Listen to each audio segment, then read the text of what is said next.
자, 우리 다 같이 오른손 한 손 들고 우리가 오른손 듭시다. 다 같이 예수 부활 3번 외칩시다. 다 같이 예수 부활, 예수 부활, 예수 부활. 예, 아멘. 여러분 믿습니까? 아멘. 예. 여러분 모두 다 정말 승리하셨습니다. 오늘은 부활주일입니다. 매주일이 부활의 그 기쁨을 함께 나누는 주일이 되었습니다. 이제 우리 삶 가운데도 정말 그 부활의 소망을 가지고 온전히 살아갈 수 있는 저와 여러분 되기를 예수님 이름으로 축원합니다. 자, 여러분, 우리가 큰 사건이나 어떤 놀라운 사건을 보면 목격자나 증인이 필요합니다. 그래야 그 사건에 있어서 신빙성이 있습니다. 사회에서 일어나는 각종 사건이나 그 사고에는 목격자나 또한 증인을 통하여 그 사실을 확인합니다. 아무리 큰 사건이 있다 할지라도 혹은 위대한 그런 업적이 있다 할지라도 목격자나 증인이 없으면 그것은 그저 신화에 불과합니다. 여러분도 잘 알고 있는 것처럼 알에서 태어난 박혁거세가 신라를 세웠다는 그런 이야기, 또는 신의 아들인 환웅이 곰을 여자로 변하게 하여 아들 단군을 낳아서 고조선을 세웠다는 이야기, 그리고 또한 그리스 로마 신화에 수많은 신들의 그런 이야기가 있지만 다 이런 이야기들은 모두 다 그저 신화일 뿐이요, 이런 이야기들은 사실로서 믿는 사람은 없습니다. 믿지 않는 가장 중요한 이유는 바로 목격자나 증인이 없기 때문입니다. 우리 기독교도 마찬가지입니다. 기독교를 그저 단순히 종교로 보는 그런 사람들은 이 부활을 하나의 신화 정도로만 보고 여깁니다. 세상의 모든 종교를 보면 다 나름대로 신화가 있기 때문에 기독교의 부활도 역시 그 정도로만 생각하고 있습니다. 그러나 여러분, 이 그리스도의 부활은 신화가 아니라 사실입니다. 역사적 사실입니다. 역사적 사실이라는 것은 바로 목격자나 증인이 있다라고 하는 것입니다. 그것도 한두 명이 아니라 한 시대가 증인입니다. 그리고 그리스도의 부활은 한 시대가 증인하는 것으로도 부족합니다. 그리스도의 부활은 이미 수천 년 전부터 이미 예언되었던 사실이었습니다. 이것이 우리에게는 또한 중요합니다. 그리고 우리는 이러한 사실을 분명히 알아야 합니다. 알아야 될 그 부활에 대한 여러분 그 확신을 갖게 되면 여러분의 신앙은 절대로 흔들리지 않습니다. 기독교 신앙에 있어서의 교리의 핵심은 부활이다 라고 말합니다. 그러나 그렇다고 이 기독교를 이야기할 때에 어느 하나만은 얘기할 수 없습니다. 천지 창조와 인간의 타락, 그리고 그리스도의 오심과 부활, 그리고 승천하심 또는 재림하심 등등 많은 핵심적인 그런 진리가 있습니다. 이 모든 것을 다 묻어두고 그냥 우리는 부활 하나만을 이야기할 수는 없습니다. 핵심적인 그 진리가 모두 하나하나 같이 다 연결되어서 바로 이렇게 그리스도 부활로 나타나기 때문입니다. 자, 그럼에도 우리 기독교의 핵심은 바로 이렇게 부활이다라고 하는 이유는 바로 우리 성도들의 그 신앙과 직결되어 있기 때문입니다. 부활이란 우리 기독교의 여러 가지 많은 진리들 가운데서도 핵심입니다만 성도의 우리 신앙에서도 역시 이 부활은 핵심입니다. 그래서 바울 사도는 고린도전서 15장 17절 19절에서 바로 그리스도의 부활이 없으면 이 모든 것이, 우리 인생의 모든 것이 다 험한 것이 된다라고 이렇게 말하고 있습니다. 그리고 우리는 이 세상에서 정말로 불쌍한 자가 되는 것입니다.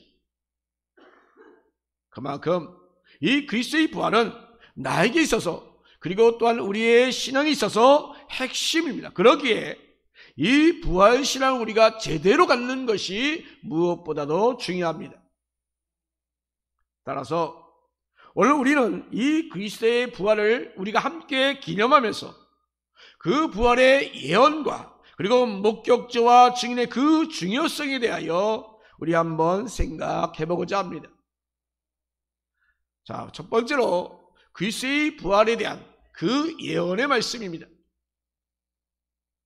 우리 기독교의 신앙의 특징은 기독교의 핵심 교리가 바로 누군가에 의하여, 즉 사람에 의해서 만들어진 것이 아닙니다.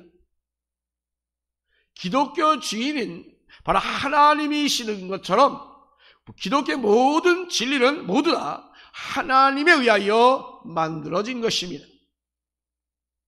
따라서 정말 당연히 우리 그리스도의 부활도 하나님께서 이미 우리에게 말씀하여 주신 것입니다.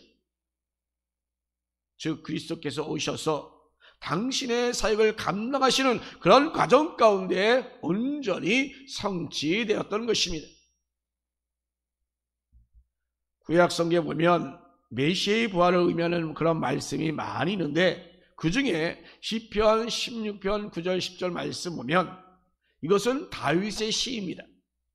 다윗은 지금 죽음을 앞에 두고 절박한 상황 가운데서 지금 하나님의 도움을 결코 죽지 않을 것이라는 그 고백이 담겨 있는 그런 시입니다. 그런데 하나님께서는 이 다윗의 그 형편을 통하여 앞으로 오실 그 메시아와 그 부활을 나타내는 데 복수를 깔아주는 그러한 시이기도 합니다.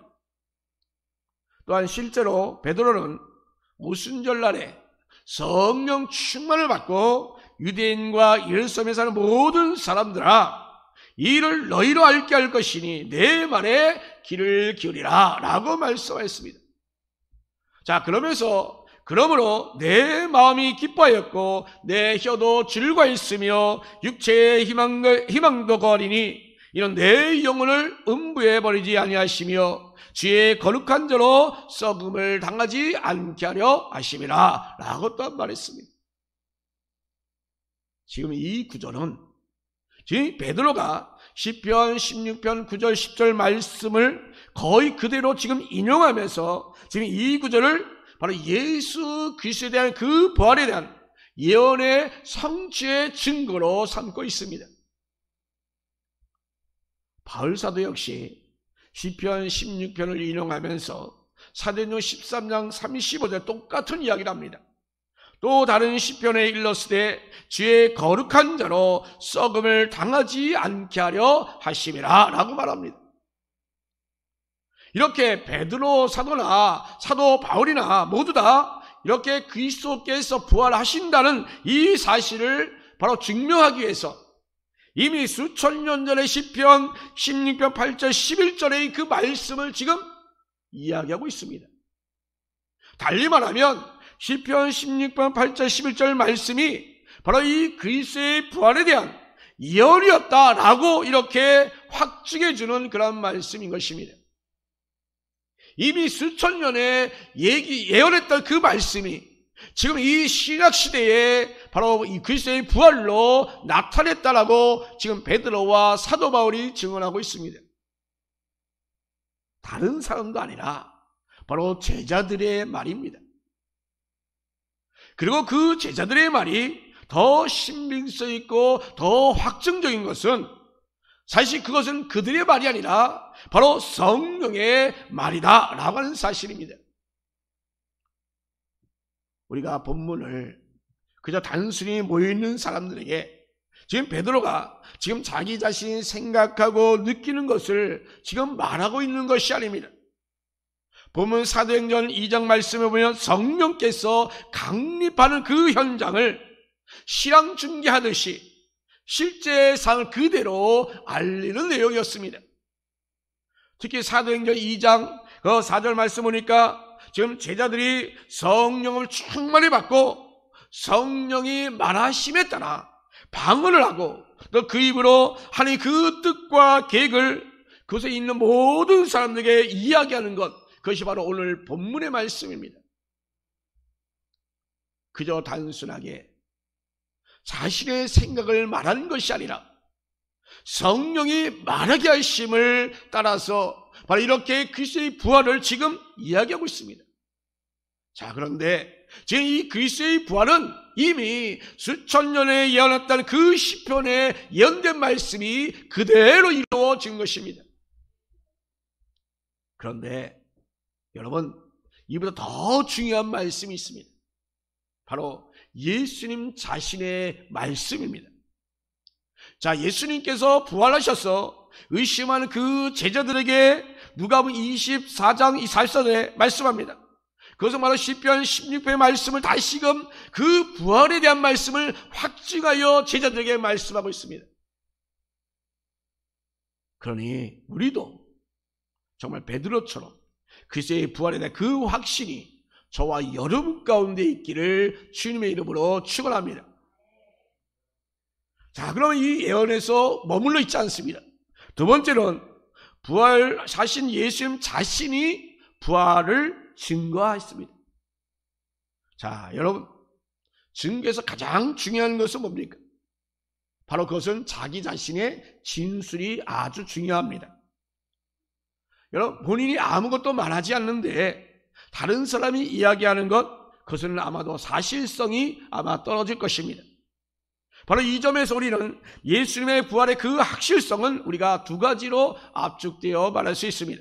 하나는 예수님께서 자기 자신이 부활할 것이라는 것을 미리 말씀하셨습니다. 자, 또 하나는 예수님께서 실제로 부활하셔서 부활하신 자신의 그 모습을 제자들에게 나타나 보여주셨습니다. 누가복음 24장 39절, 내 손과 발을 보고 나인 줄 알라. 또 나를 만져보라. 영은 살과 뼈가 없으되 너희는 보는 바와 같이 나는 있느니라 라고 말씀합니다. 자, 그런데 이곳에 없었던 도마에게 나타나서 역시 도마에게도 손과 발과 또 창에 찔린 그 옆구리를 지금 보여주면서 믿음이 없는 자가 되지 말고 믿는 자가 되라 라고 또 하나님께 말씀하고 있습니다. 자, 이처럼 우리 예수님은 믿지 못하는 그 제자들에게 나타나셔서 이렇게 부활의 확신을 갖게 하여 주었습니다. 자, 여러분이 믿는 이 예수님, 여러분이 그 어느 순간 내가 믿게 되는 것이 아니라 바로 예수님께서 바로 여러분에게 찾아오셔서 여러분을 설득하시고 믿도록 인도하십니다. 그러나 여러분도 그러므로 이 믿음이 그래서 더욱더 단단해지시기를 주님의 이름으로 축원합니다. 또한 세 번째로 그리스도 부활의 목격자들입니다. 자, 사실성 확인해서 보면 가장 중요한 사람이 바로 목격자 아닙니까? 그죠? 가끔 우리가 길을 가다 보면 사거리에서 교통사고 목격자를 찾는다는 그런 현수막이 아마 걸려있는 것을 여러분 볼 때가 있을 것입니다. 교통사고를 낸 사람도 자신이 만약에 아니라고 한다면 여러분 증명의 방법이 없잖아요. 근데 증명할 수 있는 방법이 뭡니까? 바로 목격자예요. 우리 예수님의 부활도 마찬가지입니다.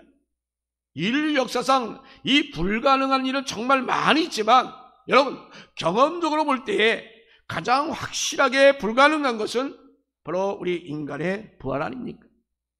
정말 여러분 믿어집니까? 안 믿어지잖아요. 그것도 죽은 자가 잠깐 깨어났다가 다시 다시 죽는 경우도 있지만 그러나 여러분 죽었던 자가 살아나서 정말 수백 년 수천 년 그것도 영원토록 죽지 아니하고 살고 있다는 것은 그건 바로 천지창조만큼이나 불가능한 것입니다.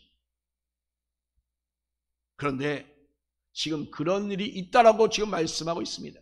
그런 일이 있다라고 사실적으로 지금 나타났습니다. 자, 그러면 여러분, 사람들이 과연 믿을까요? 믿기는커녕 저 사람 미쳤다, 헛소리한다 라고 하지 않을까요? 그런데 그 사건을 본 자들, 바로 목격자가 있단 말입니다. 그것도 한두 사람이 아니었습니다. 첫 번째로 목격한 사람이 바로 마리아이지 않습니까? 마리아는 사랑하는 예수님께서 돌아가시자 너무나도 마음이 아파서 안식 후 첫날 새벽 일찍 제일 먼저 무덤으로 달려갔습니다. 그런데 막혀야 될 그 무덤이 열려 있었고 무덤 안에는 아무것도 없었습니다. 정말 당황해서 정신없는 그 순간에 예수님께서 여자여 어찌하여 울며 누구를 찾느냐라고 하시면서 이 부활하신 예수님께서 지금 마리아에게 말씀하십니다. 막달라 마리아가 부활하신 예수님을 봤던 것입니다. 그런데 누가복음 24장 10절에는 이 막달라 마리아가 예수님을 만났을 때에 바로 요한나와 야고보의 모친이 이 마리아와 또 그들과 함께 있던 다른 여자들도 함께 목격했다라고 이야기하고 있습니다. 또한 두 번째로 예수님의 부활을 본 사람은 제자들입니다. 자, 마리아가 제자들이 모여있는 곳에 가서 부활하신 예수님을 보았다라고 이렇게 말했습니다. 그리고 얼마 후에 지금 예수님께서는 그 제자들에게 나타나셨습니다. 엠마오로 내려가던 제자들에게 나타나셨습니다. 그리고 의심 많던 그 도마에게도 역시 나타나셔서 확신을 주셨습니다. 부활하신 주님을 만난 후에도 사명으로 돌아오지 못하자 디베라 바다에서 고기 잡던 그 제자들에게 다시금 나타나셔서 사명자로 세워주실 것처럼 바로 이 예수님께서 그 제자들에게 계속적으로 반복적으로 나타나셔서 그들에게 믿음으로 세워주셨습니다. 그리고 무려 500의 형제에게 일시에 보여주셨습니다. 또한 감난에서 마지막으로 나타나시고 이렇게 승천하셨습니다. 이렇게 예수님은 수도 없이 많은 사람들이 그리스도의 부활을 목격한 그런 자들이 있었던 것입니다. 사실 드러나지 않아서 그렇지 실제로 부활을 목격한 자들은 바로 로마 군인들과 대지상들과 종교 지도자들 또한 있었습니다. 그들은 확실하게 부활하신 주님을 보았음에도 불구하고 그들은 침묵하였습니다. 그리고 목격한 자들에게 경고를 주면서 부활한 것을 덮기만을 급급했던 그들도 역시 부활의 목격자들이었습니다. 또한 네 번째로는 그리스도 부활의 증인들입니다. 목격자와 증인은 똑같은 것 같지만 그러나 여러분 전혀 다릅니다. 목격자는 말 그대로 보기만 한 사람입니다. 그러나 증인은 자기 자신이 본 것을 그대로 이야기하는 자인 것입니다. 예수님께서 부활하시고 승천하신 이후에 여러분 교회가 세워졌습니다. 기독교가 이렇게 발전하게 된 것은 모두 다 증인들이 있었기 때문입니다. 그런 만큼 이 교회는 그리고 우리 주의 일에는 항상 증인이 필요합니다. 예수님께서 부활하시고 승천하시기 전까지는 많은 사람들을 만나주셨고 또 당신의 부활을 나타내 보여주셨습니다. 자, 그렇다면 여러분, 이들 중에 예수의 부활을 전하며 증인의 그 역할을 한 사람은 과연 누구겠습니까? 우선 제자들이 있습니다. 제자들은 부활하신 예수를 본 직후에는 놀라움 위에 별다른 행동이 없었습니다. 그러나 성령 충만을 받고 난 다음 그들 완전히 전혀 다른 사람들이 되었습니다. 그리스도의 죽으심과 그 부활하심의 증인들이 되었던 것입니다. 특히 베드로는 성령을 받고 나서 완전히 달라졌습니다. 베드로는 전에는 무서워서 예수님을 모르는 사람이다라고 3번씩이나 부인했지만, 그러나 부활하신 예수를 만났음에도 그는 고향에 내려가 그냥 고기를 잡았던 그런 사람이었습니다. 자, 그런데 베드로가 성령 받고 나서는 전혀 다른 사람이 되었던 것입니다. 바로 오늘 본문이 이 베드로에 대한 이야기입니다. 사도행전 2장 32절에 이 예수를 하나님이 살리신지라 우리가 다 이 일의 증인이로다 라고 이렇게 베드로는 말하고 있습니다. 베드로의 이 증언으로 세례를 받고 신자가 된 사람이 무려 3,000명이나 되었다라고 했습니다. 베드로의 이 같은 그 모습에 놀란 그 공회 사람들은 바로 이 베드로와 제자들에게 예수 이름으로 말하지 말라, 그리고 가르치도 말라 하면서 계속하여 경고하였습니다. 그러나 베드로와 요한은 오히려 우리는 보고 들은 것을 말하지 아니할 수 없다라고 하면서 계속 증거하였습니다. 이것이 바로 부활의 증인의 모습입니다. 여러분, 그리스도의 증인으로 산 사람 중에 또한 빼놓을 수 없는 자가 바로 바울이었습니다. 바울은 처음에 부활하신 예수님을 직접 보지 못했지만 그는 소문으로 들어서 알고 있습니다. 그래서 그 소문을 퍼뜨린 자들을 그는 잡아 죽이려고 그 소문 퍼뜨린 자들을 정말 잡으려 가다가 다메섹 도상에서 부활하신 주님을 만났습니다. 그부터 바울은 죽을 때까지 부활하신 예수님을 전하는 그런 증인된 삶을 살았던 것입니다. 사도행전 13장 32절 말씀 보면 바울 역시 이 베드로와 동일하게 시편을 메시아의 부활 예언으로 설명하면서 사람들에게 그리스도의 부활의 그 확실성을 증거하였습니다. 고린도전서 15장 3절 4절 말씀에 성경대로 그리스도께서 우리의 죄를 위하여 죽으시고 장사 지낸 바 되셨다가 성경대로 사흘 만에 다시 살아나사라고 말합니다. 고린도전서 15장 17절 19절 말씀한 대로 바로 이 그리스도의 부활은 우리의 신앙의 전부다라고 할 수 있을 만큼 아주 중요합니다. 그래서 지금 제자들과 그 그리스도인들은 그리스도의 그 부활의 증인으로 그들은 온 세상을 살았습니다. 그런데 여러분, 예수 부활의 증인 중에서 가장 중요한 사람은 바로 따로 있습니다. 누구입니까? 바로 나 자신입니다. 누구라고요? 바로 나 자신입니다. 그리스도의 부활이 바로 기독교의 핵심이요, 아무리 중요하다 할지라도 내가 믿어지지 않으면 아무런 소용이 없는 것입니다. 이미 수천 년 전에 예언하셨고, 그리고 이미 2000년 전에 예수의 부활하셨고, 그리고 이미 많은 죄들이 봐왔고, 그것이 역사적으로 이미 세상 가운데 밝혀졌음에도 불구하고, 그런 모든 사건들이 성경의 고고학적으로 다 이미 밝혀졌음에도 불구하고 아직도 믿어지지 않는다면 그것이 바로 문제인 것입니다. 여러분, 이 부활의 사건이 여러분 믿어져야 합니다. 성경상에서뿐만 아니라 이미 세계사적으로 이미 확증된 사건들이 얼마나 많이 있습니까? 그런데 왜 안 믿으려 하는지 이 세상 사람 정말 보면 안타깝고 정말 그 영혼들이 불쌍합니다. 예수님께서는 부활하신 후에 체제를 다 모아놓고 그리스도와 고난을 받고 제3일에 죽은 자 가운데 살아나실 것이다 라고 말씀하면서 너희는 이 모든 일에 증인이 되어라 라고 말씀하고 있습니다. 우리가 예수님을 믿는 자로 간다면, 예수의 부활을 믿는 자로 간다면 여러분도 역시 부활의 증인이 되어야 합니다. 내가 부활의 증인이 되는 것은 그저 그런데 생각으로 우리는 절대로 되지 않습니다.